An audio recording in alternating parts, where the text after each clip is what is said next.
You get $15, Dad. That was my son's final offer, his voice dripping with the satisfaction of a man about to inherit his mother's $160 fortune. He wanted me front and center at the will reading, just to witness his victory, to see my face when my complete and utter worthlessness was read into legal record. What he didn't know was that my ex-wife, even in death, had one last move to play, and I was the centerpiece of it. Before I tell you how it all unfolded, let me know in the comments where you're listening to this story from, and be sure to like and subscribe if you believe that sometimes the quietest people have the most devastating plans. The sound of the wood planer was my symphony. For the past 5 years, it had been the soundtrack to my life. Each high-pitched whine was a note, each shaving of walnut a verse. Here in my small workshop in Austin, Texas, I wasn't a failed architect. I wasn't a discarded husband. I was just a carpenter, a man who created solid, honest things from broken pieces. My hands, calloused and scarred from years of work, knew the truth of the wood. It never lies. It doesn't deceive. It simply is, with all its knots and imperfections. I respected that. The smell of sawdust and linseed oil was the only cologne I wore. I was working on a rocking chair, feeling the smooth curve of the armrest take shape under my guidance. It was a peaceful existence, a quiet one. Then the peace was shattered. My old flip phone resting on a cluttered workbench began to vibrate, its buzzing a harsh intrusion. I hit the kill switch on the planer, and the sudden silence was almost deafening. Wiping my hands on my dusty jeans, I walked over and looked at the screen. Two words stared back me cold and foreign. Nathan Thorne, 20 years. That's how long it had been. 20 years without a single phone call that wasn't a demand or an insult. No Christmas cards, no birthday wishes. Just a vast empty silence, built brick by brick with accusations and contempt. I had assumed that silence would last until one of us was in the ground. I suppose I was half right. I took a deep breath, the air tasting of sawdust, and flipped the phone open. My voice was rough from disuse. Hello? The voice on the other end was sharp, clipped, and belonged to a world a million miles away from my workshop. It was the voice of New York City traffic and $1,000 suits. Julian. He never called me Dad. Not anymore. I was Julian, a name he spoke as if it were a mild inconvenience. Like a piece of lint on his jacket. Nathan, your mother is gone. There was no sadness in his voice, no grief. He delivered the line with the emotional detachment of a news anchor reading a teleprompter. Last week, a stroke. It was fast. I stood there motionless, looking out the workshop window at the sun-drenched Texas yard. A strange numbness washed over me. Isabella, gone. The words didn't seem to fit.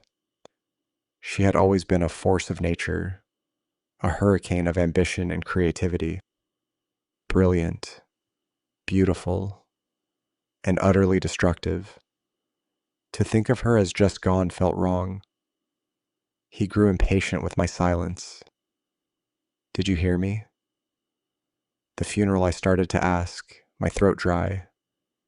He cut me off. It's over. You weren't on the list.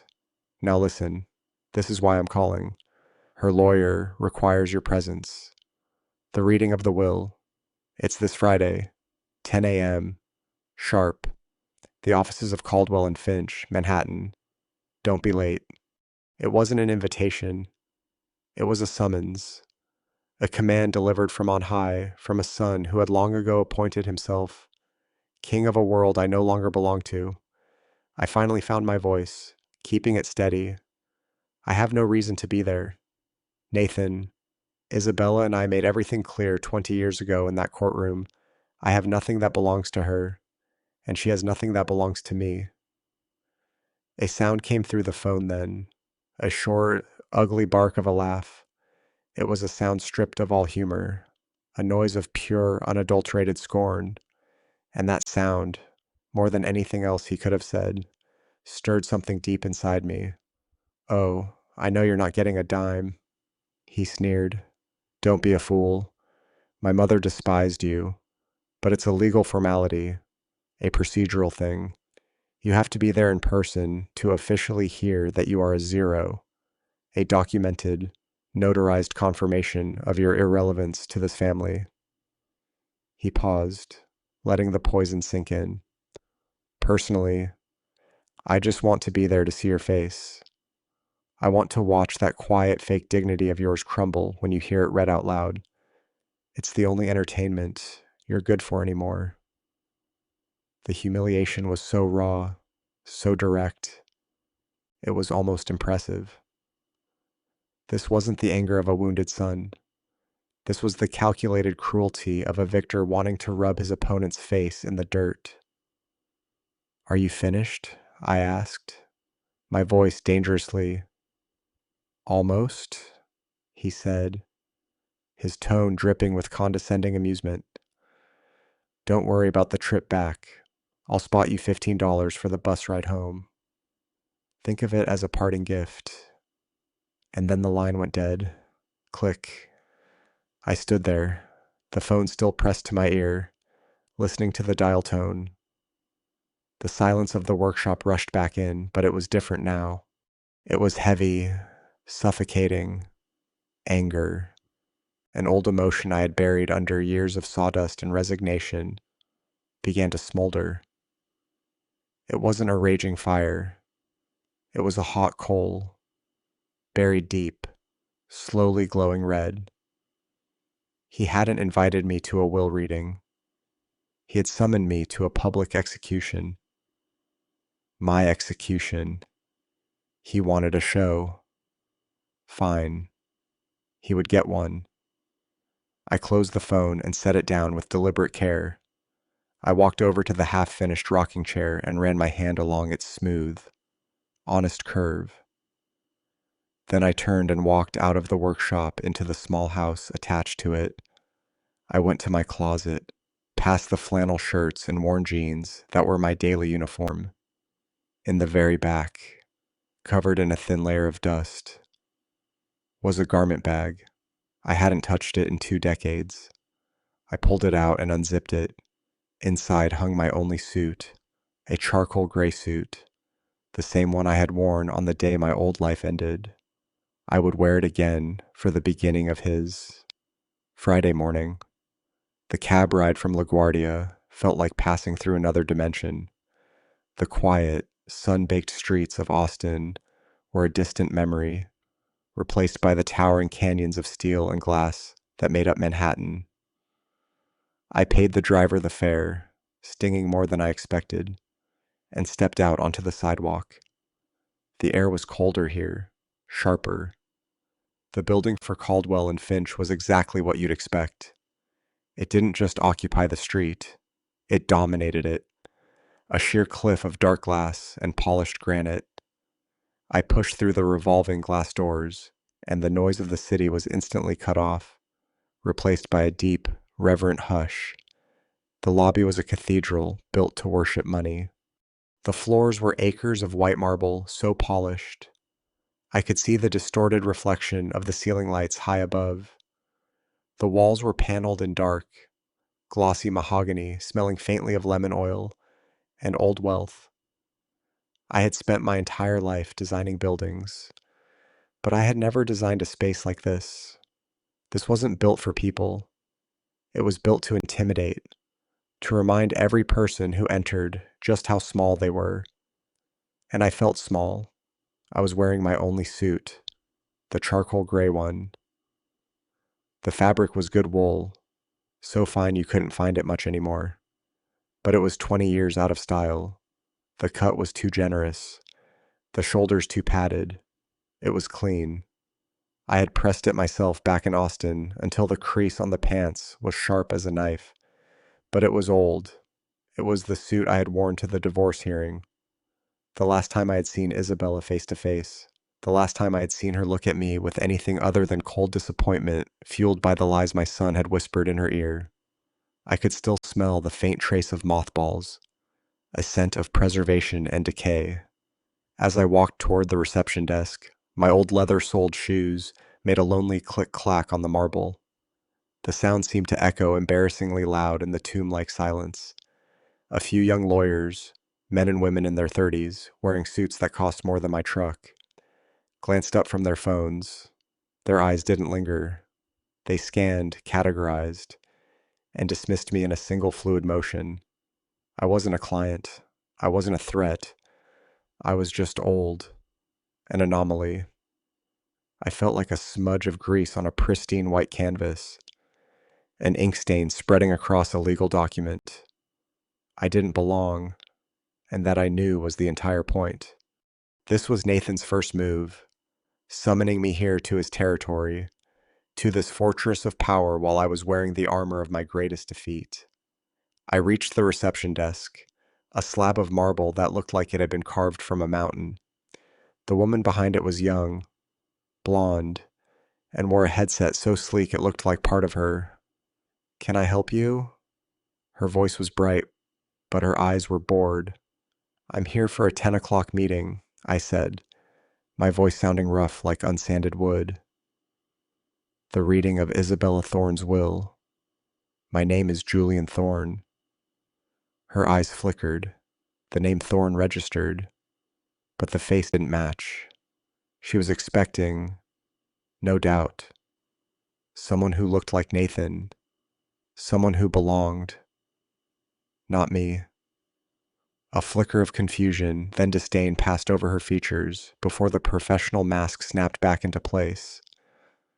"Of course," she said, her smile not reaching her eyes. "Mr. Harrison is expecting you. Please take a seat. They will be with you shortly." She gestured toward a waiting area, a collection of low-slung black leather sofas arranged around a massive glass table. I sat down on the edge of one. The leather was cold and stiff. I clasped my hands together, my rough, calloused carpenter's hands resting on the fabric of my old suit. I looked at the abstract, expensive art on the walls. It meant nothing to me. It was just color and shape designed to fill a space. I was a ghost, a relic from a past they had all agreed to bury. And I was sitting here waiting to be told that I was officially, legally worth nothing, just as my son had promised. The anger from that phone call, the hot, simmering coal burned a little brighter. I was not here to be humiliated. I was here to finish this. They didn't just walk into the waiting room. They made an entrance. It was Nathan, and he wasn't alone. He moved with an unearned confidence, the swagger of a man who has never been told no in his life. He wore a navy blue Tom Ford suit that probably cost more than I made in 6 months. It fit him perfectly, accentuating a physique that was maintained by personal trainers, not hard labor. His hair was slicked back, his watch was a glint of gold and steel at his wrist, and his expression was one of bored entitlement. Trailing him were his accessories. The first was a young woman, impossibly thin and startlingly beautiful in a severe, artificial way. She was squeezed into a tight designer dress and clutched a Hermes purse like it was a life raft. Her name, I would learn, was Sophia. She was engrossed in her phone, her thumb flicking endlessly across the screen. The second was a man in his 40s, with a tan that was too perfect for October in New York, and teeth that were too white to be real. He had the fixed, predatory smile of a shark. This had to be Kyle, the financial advisor. They weren't a family mourning a loss. They were a pack of predators circling what they believed was their kill. Nathan strode to the reception desk, not even glancing in my direction. Nathan Thorne, he announced, his voice echoing slightly in the large space. Harrison is expecting me. The receptionist, who had barely looked at me, was suddenly all smiles and efficiency. Yes, Mr. Thorne, right away. Mr. Thorne, please have a seat. He turned then, intending to claim one of the leather sofas, and his eyes finally landed on me. He stopped. A slow, cruel smile spread across his face. It was the smile of a cat that has just cornered a mouse. He walked over, his expensive shoes silent on the marble. His two companions followed, their curiosity piqued. "My God," he said, his voice loud enough for the entire room to hear. "You actually came."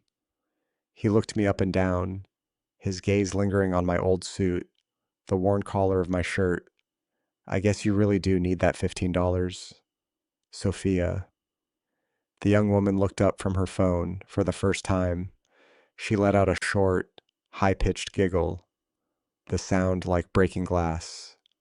Kyle's shark-like smile widened. He looked me over, not as a person, but as a piece of outdated furniture, something to be cleared out and thrown away. He didn't even bother to offer a hand, just a dismissive, clinical assessment. Nathan gestured vaguely in my direction, addressing his two disciples. "This," he said, and the way he paused was an insult in itself, "is my father." He said the word father as if it were a dirty secret, an unfortunate biological fact he was forced to acknowledge. It was an apology. He was apologizing to them for my very existence, for my shabby suit, for my worn-out shoes, for my failure to be someone who reflected his own perceived glory.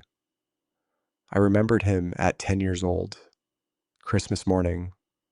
I had spent weeks in my workshop back when I still had one hand crafting a detailed model of a battleship. I had been so proud of it. Nathan opened the box, looked at it for a second, and tossed it aside. "It's not a brand name," he'd whined. "I want what my friends have." Isabella, always quick to fix any problem with money, had swooped in with an expensive video game console. She had created this monster one spoiled whim at a time. This man standing before me wasn't a man at all. He was just a collection of appetites wrapped in a $10,000 suit. I didn't say anything. I just looked at him. I met his smug, arrogant gaze and held it. I didn't flinch. I didn't defend myself. My silence seemed to unnerve him more than any angry retort could have. He was expecting a reaction, begging, pleading, anger, anything to confirm his power over me. I gave him nothing. I just sat there, a ghost in a gray suit, watching the show he was so desperate to produce. His smile tightened. He wasn't having as much fun as he'd planned. He turned away from me, speaking to Kyle. "So, the first thing we do is liquidate the real estate portfolio in." He was cut off by the sound of a heavy oak door opening.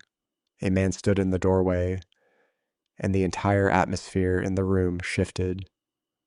The temperature seemed to drop 10 degrees. The show was about to begin. My son stood there basking in the glow of his own arrogance, and my mind drifted back. Christmas morning. He was 10. The whole house smelled of pine needles and baking cinnamon. I had spent weeks in my workshop, the old one, crafting a model battleship for him by hand. It was a perfect replica of the USS Missouri. I'd carved the tiny cannons, coiled the miniature ropes, hand-painted the flag on the stern. I was so proud of it. I thought he would love it. He opened a box, looked at it for maybe 3 seconds, and then tossed it aside onto the floor.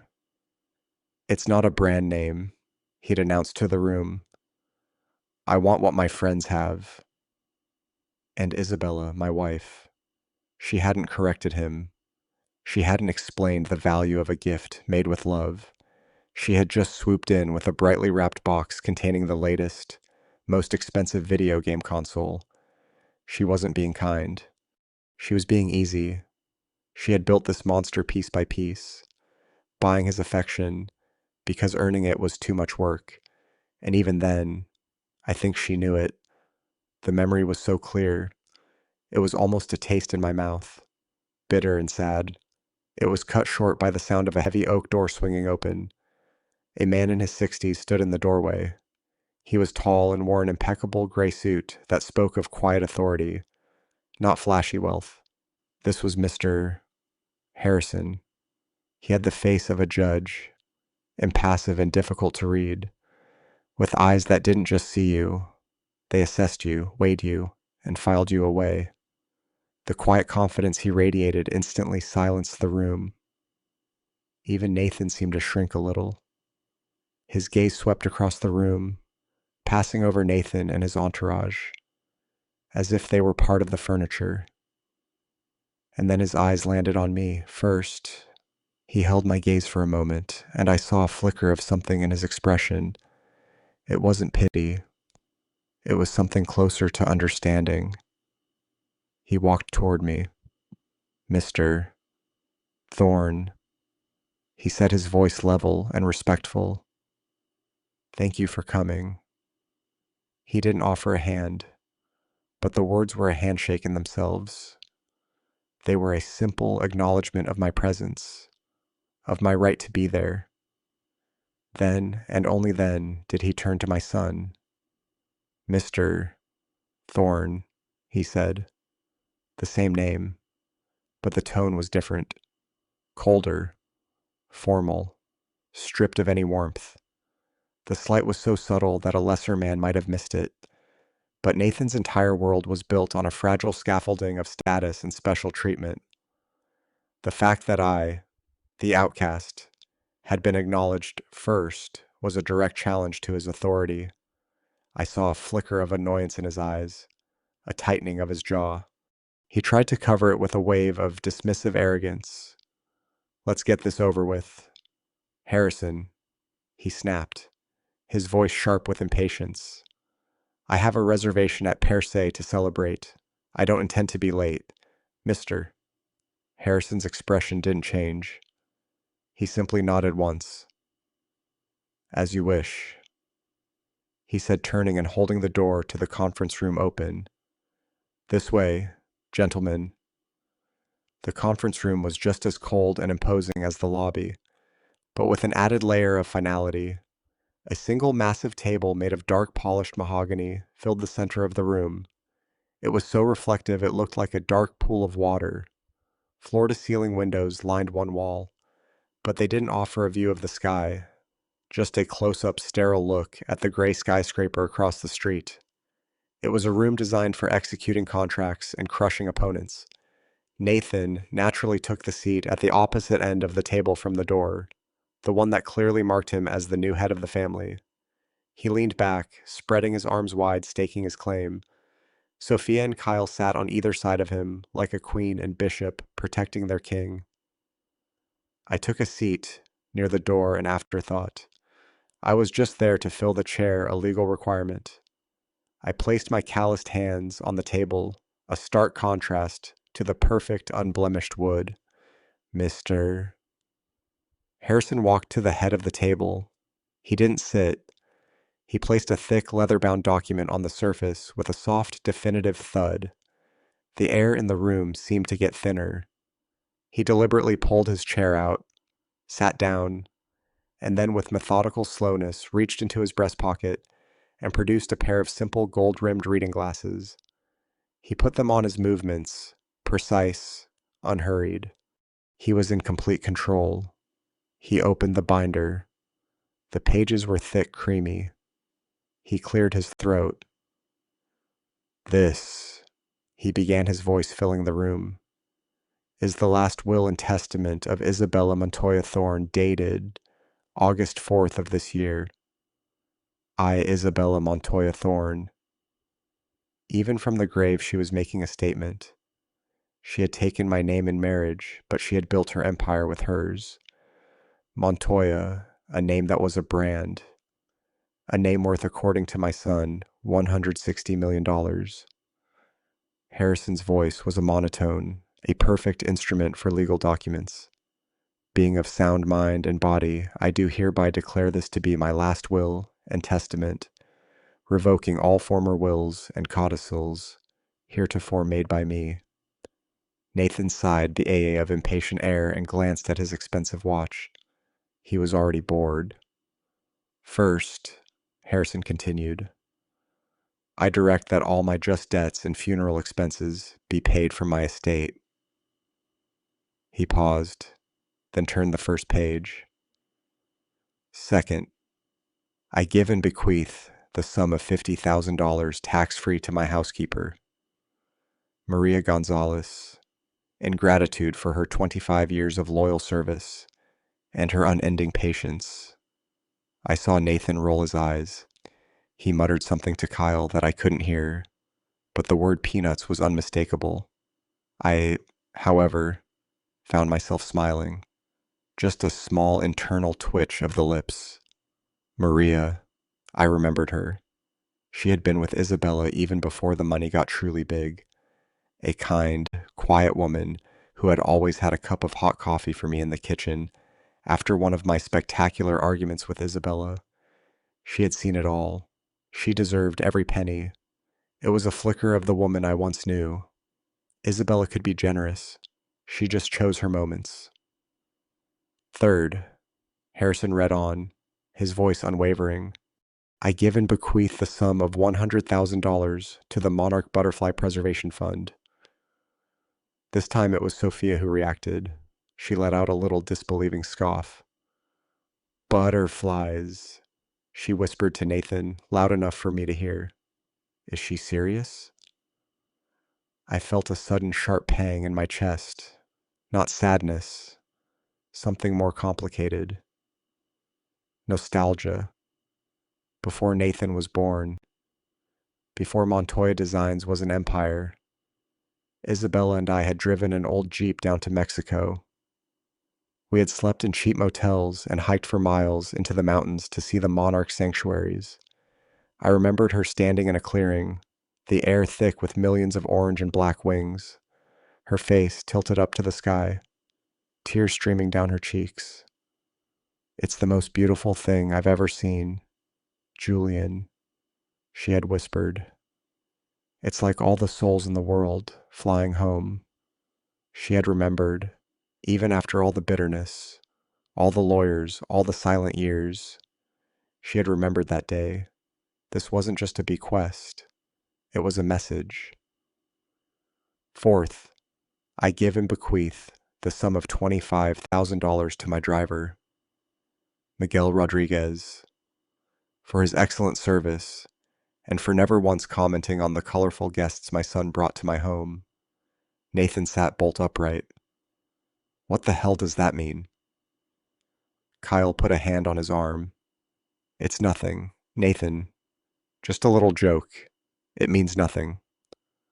But Nathan was getting visibly agitated. This wasn't going according to his script. He was supposed to be the star, and the opening act was getting too much attention. He began to tap his fingers on the mahogany table. A sharp, impatient tap. Tap, tap that echoed in the quiet room. Harrison ignored him and continued. Fifth, I give and bequeath my collection of first edition modernist poetry to the New York Public Library.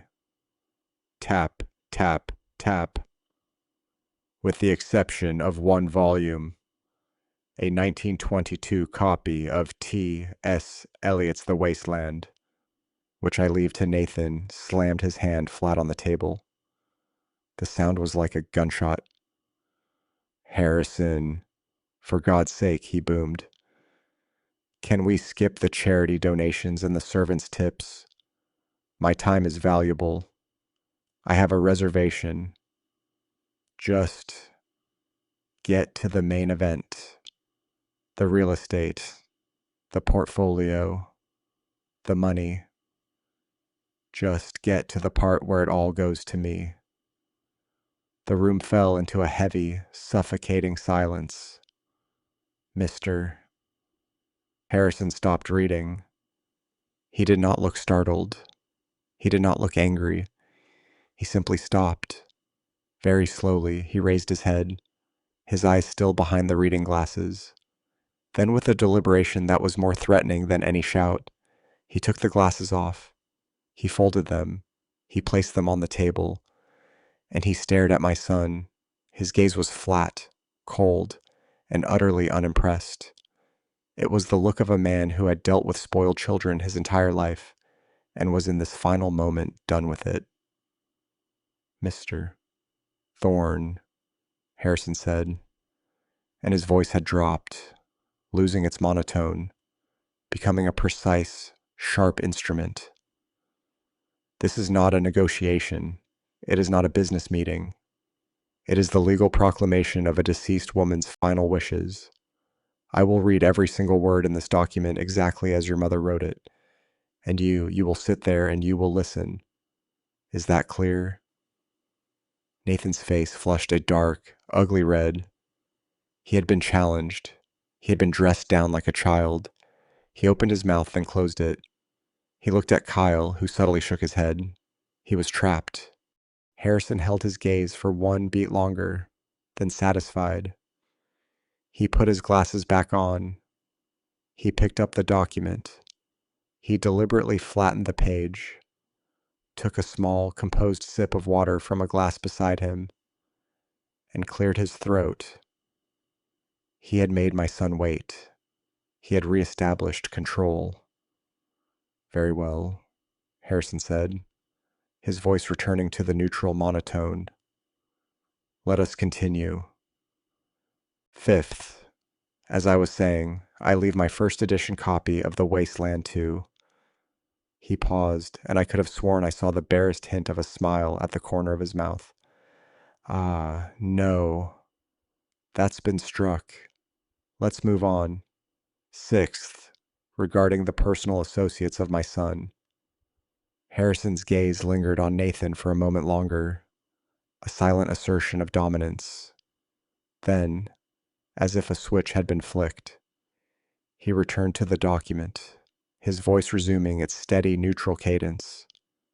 We now move, he said, to Article 6, regarding the personal associates of my son, Nathan Thorne.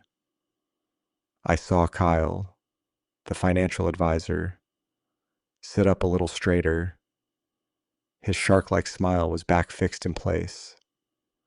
He smoothed the lapel of his expensive suit, adjusting his posture, ready to receive his expected bonus for managing Nathan's anticipated fortune. Sophia beside him finally put her phone down, her eyes bright with greedy anticipation. Harrison continued, to my son's financial advisor, Mr. Kyle Vance.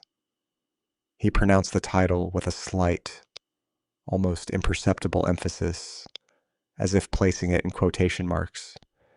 I give and bequeath the sum of $5,000. Kyle's smile froze. 5,000. The number hung in the air, shockingly small. It was an insult. It was less than the cost of his suit. I saw his knuckles whiten as he gripped the edge of the table. Nathan looked at him annoyed, as if Kyle's disappointment was a personal affront. But Harrison wasn't finished. I bequeath this sum with the attached legally binding recommendation that he use it to enroll in a course on professional ethics. My own financial records show he has a significant need for a refresher on the topic. The shark-like smile vanished, replaced by a mask of pale, stunned fury. His head snapped toward Nathan, his eyes wide. What is this? He hissed, his voice a low vibration of rage. He had just been called a crook in a room full of people. And Harrison continued, not missing a beat, turning his attention to the young woman beside Nathan. To my son's current companion, Sophia, I leave her the high-quality imitation handbag she attempted to swap for my authentic Birkin bag in my closet last month. If Kyle was stunned, Sophia was incinerated. Her perfectly made-up face turned a dark, blotchy red. Her mouth dropped open. She hadn't just been insulted, she had been exposed. Exposed as a petty common thief. In front of the man she was clearly trying to trap. In front of the lawyer. In front of me. The ghost she hadn't even bothered to acknowledge. The crazy old hag. She shrieked, her voice cracking, all pretense of sophistication gone. She lied. I never shut up, Nathan roared, his voice bouncing off the mahogany walls. He wasn't defending her. He was silencing a problem. His carefully constructed image was crumbling. His entourage was being dismantled piece by piece by a dead woman's words. He was furious, not because they were insulted, but because this was taking too long. This was messy. This was not part of his victory celebration. It doesn't matter. He snarled at both of them. It's nothing. It's a joke. Who cares about a bag? Who cares about $5,000? He turned his furious gaze back to the lawyer. Get on with it. Harrison, stop wasting time with this trash and get to my part. I sat there perfectly still, and for the first time in 20 years, I felt a connection to Isabella. This was the woman I had married, not the victim my son had painted her to be, but a brilliant, cold, and lethally precise woman. She wasn't just reading a will, she was settling every last score. She was burning down the peripheral parts of Nathan's life, isolating him, leaving him with nothing but his own greed. She was in her own way clearing the table before the main course. Mr. Harrison, completely unbothered by the outburst, simply waited for the shouting to subside. He looked at Nathan, his expression unreadable. As I have already stated, Mr. Thorne, I will read every word. Now, if I may continue. I sat there watching the fallout from Isabella's words. Kyle looked like he'd swallowed poison, and Sophia was trembling with pure, unadulterated rage. And I thought to myself, that was the Isabella I remembered. She never forgot a slight. She never let an insult go unanswered. She kept a perfect, detailed ledger of every wrong ever done to her, and even in death, from inside a leather-bound document. She was still surgically precise. She was still settling her accounts. Harrison let the silence settle for a moment longer. Then he turned the page. The room tensed. This was it.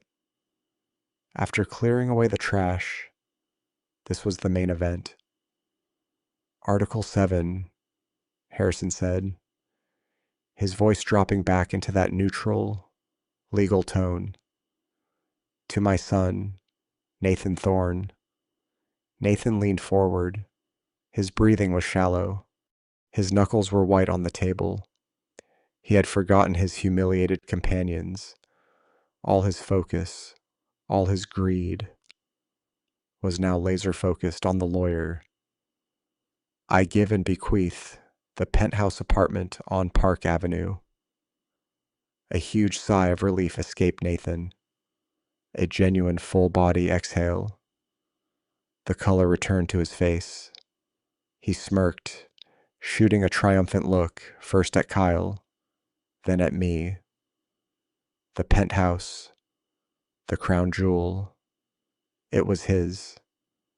And, Harrison continued, my complete collection of Patek Philippe watches. Nathan's smirk widened into a grin. He laughed a short, sharp bark. Yes, yes, now we're talking. He looked at me, his eyes gleaming. Hear that, old man? The Pateks. All of them. Harrison raised a single finger, stopping Nathan's celebration cold.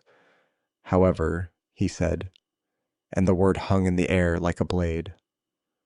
The watch collection is stored in a secure safe located within the penthouse. The single key to that safe. Harrison paused.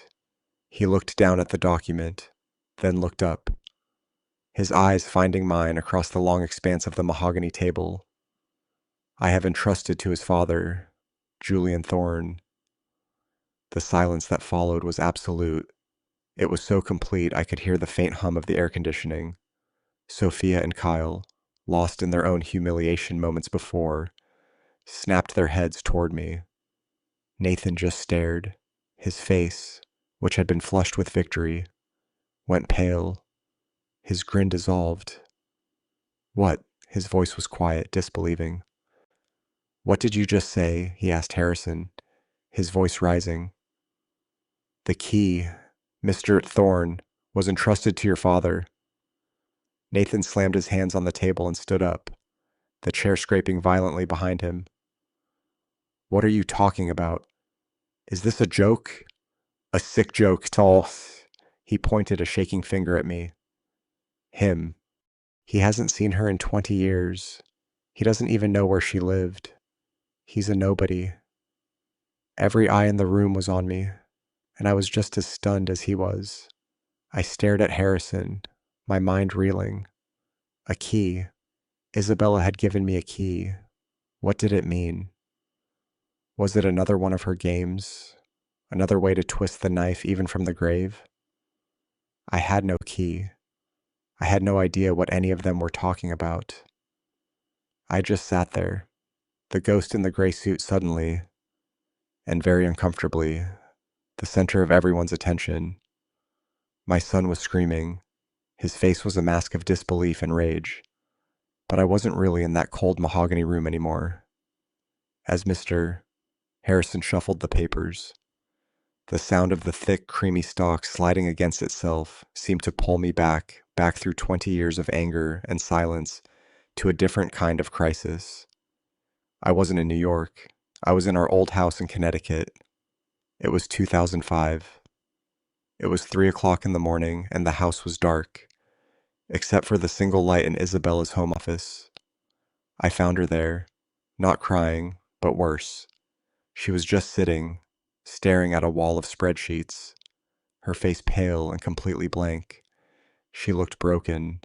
Montoya designs the company that was her life, her passion, her entire identity was bleeding out. It was on verge of total catastrophic collapse. She had overextended, pouring millions into a luxury resort project